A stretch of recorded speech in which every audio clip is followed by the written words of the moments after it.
Hello everyone, welcome to our channel T20 banking. तो friends, आज हमने रीजनिंग का सेक्शनल टेस्ट दिया है, जो कि उसकी एनालिसिस लेके फिर से हम हाजिर हुए हैं आप लोग के सामने। तो आज का जो टेस्ट हुआ वो मैंने ऑफलाइन टेस्ट किया था, और इस ऑफलाइन में सबसे पहले जब मैंने रीजनिंग का टेस्ट जब शुरू किया तो उससे सबसे पहले आया पजल आया, जिसको मुझे सॉल्व करने में 6 मिनट 7 सेकेंड लग गए। और इस पजल को सॉल्व करते टाइम मैंने पहले सोचा कि इसको पहले एक ही में सारा क्या बोलते हैं कि हिंट्स लेके और प्रोबेबिलिटी लेके सॉल्व करूं, लेकिन यहाँ वेरिएबल्स कुछ ज़्यादा ही दिए हुए थे, तो मुझे ये 4 ग्राफ बनाना पड़ा, जिसमें कि मेरा पहले वाले में ही मेरा हुआ, लेकिन इसको सॉल्व करने में मुझे 6 मिनट 7 सेकंड लगे। जनरली इसको 6 मिनट में हो जाना चाहिए, प्रीलिम्स का पजल है, लेकिन तो 7 सेकंड मेरे अधिक लगे। इसके बाद मूव ऑन करते हैं नेक्स्ट क्वेश्चन की तरफ। तो सिलॉक्स के क्वेश्चन थे, 5 क्वेश्चंस थे इसमें, और 5 क्वेश्चन को मुझे सॉल्व करने में 5 मिनट 3 सेकंड लगा।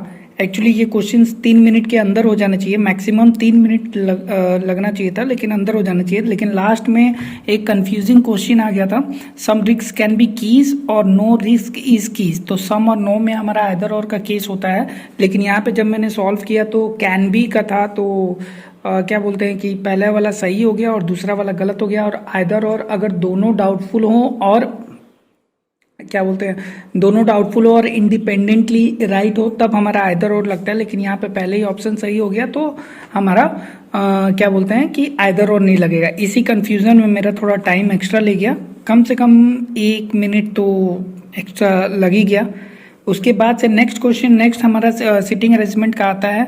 यहाँ इस सिटिंग अरेंजमेंट को सॉल्व तो नहीं हुआ मुझसे, लेकिन मैंने 3 मिनट 40 सेकंड यही मैंने गलती कर दी, जो कि मेरे से गलती ये हो गई कि अगर मुझे इसको स्किप कर देना चाहिए था पढ़ के, और इसको मुझे पता चल गया कि ये क्वेश्चन थोड़ा टफ है, नहीं हो पाएगा मेरे से, तो मुझे स्किप कर देना चाहिए था।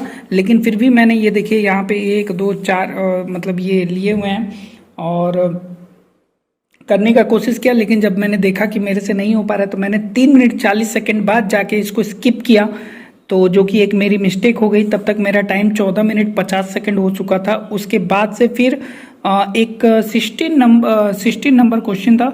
16 नंबर क्वेश्चन में एक छोटा सा पजल दिया हुआ था, जिसको मैंने 1 मिनट 28 सेकंड में ही सॉल्व कर लिया। 1 मार्क का था, 1 मिनट 28 सेकंड में, और तब तक मेरा टाइम 15 मिनट 18 सेकंड हो चुका था। फिर 17 नंबर भी 1 मार्क का एक छोटा सा पजल आया हुआ था, जो कि इसको मुझे सॉल्व करने में 4 मिनट 46 सेकंड लग गया, और यहीं पे मेरा 20 मिनट खत्म हो गया। तो अगर एक्चुअली देखें तो इसको तो मैंने सॉल्व किया, लेकिन जब आंसर टिक करने का जब टाइम हुआ तो मैं इसका सॉल्व करने के बाद भी इसको आंसर टिक नहीं कर पाया। तो अगर ये मैं चाहता तो इसको भी स्किप कर सकता था, क्योंकि इसके जस्ट बाद इनइक्वालिटी के क्वेश्चंस था। तो अगर मैं चाहता तो इसके बदले इसको कर सकता था, क्योंकि मेरा एक तो ये क्वेश्चन मैंने सॉल्व किया, लेकिन इसका आंसर मैं टिक नहीं कर पाया। लेकिन अगर इसके बदले अगर मैं ये किया होता तो मेरे 3 आंसर्स मेरे राइट होते, और उतने ही टाइम में। तो ये मेरे से एक गलती हो गया। उसके बाद से नेक्स्ट जब मूव करते हैं तो नेक्स्ट इनइक्वालिटी के क्वेश्चंस मुझे सॉल्व करने में 2 मिनट 9 सेकंड लगा। तब तक मेरा टाइम 22 मिनट 13 सेकंड हो चुका था। उसके बाद 21 to 25 जितने थे, उसको एक पजल आया हुआ था। ये देखिए, ये पजल है, डेट और इसको पजल है, ये मैंने इनइक्वालिटी का सॉल्व किया, पजल आया हुआ था। इस पजल को मैंने सॉल्व किया और आंसर तो मुझे मिल गया, लेकिन इसको सॉल्व करने में मुझे 7 मिनट 16 सेकंड लगे। इसका इसको भी 6 मिनट में होना चाहिए था, मैक्सिमम 6 मिनट में होना चाहिए था, लेकिन 7 मिनट 1 मिनट 16 सेकंड मेरा एक्स्ट्रा लगा, और तब तक टाइम मेरा 29 मिनट्स 29 सेकंड हो चुका था। उसके बाद एक और पजल आया हुआ था, नेक्स्ट 26 से लेके 30 तक का एक पजल आया हुआ था, तो उसको भी मैंने सॉल्व किया। इसको मैंने एग्जैक्टली 6 मिनट में सॉल्व कर लिया। तो चलिए ठीक है, इसका तो हम कह सकते हैं कि चलिए 6 मिनट में सॉल्व कर लिया गया। तब तक मेरा टाइम 35 मिनट 29 सेकेंड हो गया। अब उसके बाद से जब मैं यहाँ पे इनपुट आउटपुट के क्वेश्चन पे आया, जब 31 से लेकर 35 तक था, तो इसको तो पूरा मैंने समझ लिया। समझने के बाद से जब मैं इसका स्टेप बना रहा था, तो स्टेप बनाते वक्त देखिए मैंने क्या मिस्टेक किया था। स्टेप बनाते वक्त ये तो पूरा समझ लिया था। अब यहाँ पे ये था कि जितने भी स्मॉल नंबर है उनको लेफ्ट साइड में करना था, और जितने भी ग्रेटर नंबर है उनको राइट साइड में करना था।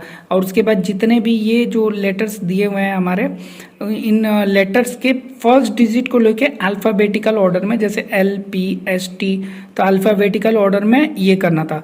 तो मैंने क्या किया, हड़बड़ी में, देखिए मैंने यहाँ पे एक गलती किया। हड़बड़ी में मैंने यहाँ पे 64 होना चाहिए था, क्योंकि 64 को मूव करके यहाँ पे, तो दिमाग में तो मेरा 64 चल ही रहा। तो हेलो, वेलकम वंस अगेन। हमारे मोबाइल भाई बहुत ज़्यादा गर्म हो गए थे, तो ये बोल रहे थे कि ठंडा करिए तब हम रिकॉर्ड करेंगे। तो इनको फ्रिज में ले जाके डाल के और अब आए हैं रिकॉर्ड करने के लिए। तो हाँ, मैं ये बोल रहा था कि यहाँ मुझसे ये गलती हो गया, और गलती ये हुआ कि मैंने 55 ले लिया। दिमाग में मेरा 64 चल रहा था, लेकिन 55, तो इस हिसाब से मेरा सिर्फ एक ही सही हुआ। और बाकी ये जो मेरे 4 क्वेश्चंस हुए, ये चारों क्वेश्चंस क्या हो गए, गलत हो गए। तो हड़बड़ी में मैंने गलत कर दिया। तो ये थे मेरे मॉक टेस्ट के एनालिसिस। और अगर टोटल मार्क्स देखा जाए 20 मिनट में, 20 मिनट जितना टाइम मिलता है 17 अटेम्प्ट कर पाया। वो भी मेरे ख्याल से जो 17 नंबर था उसका तो आंसर मैंने कर नहीं पाया, लेकिन अटेम्प्ट किया। टोटल 11 राइट हुए, गलत एक भी नहीं हुआ, और 6 मुझे छोड़ना पड़ा। अगर मार्क्स देखेंगे तो 11 आया 35 में से, और टोटल अटेम्प्ट करेंगे तो 35 क्वेश्चन में से मेरे 26 राइट हुए, 4 गलत हुए, और लेफ्ट मैंने 5 किया। टोटल टाइम मुझे 40 मिनट 54 सेकेंड लगे।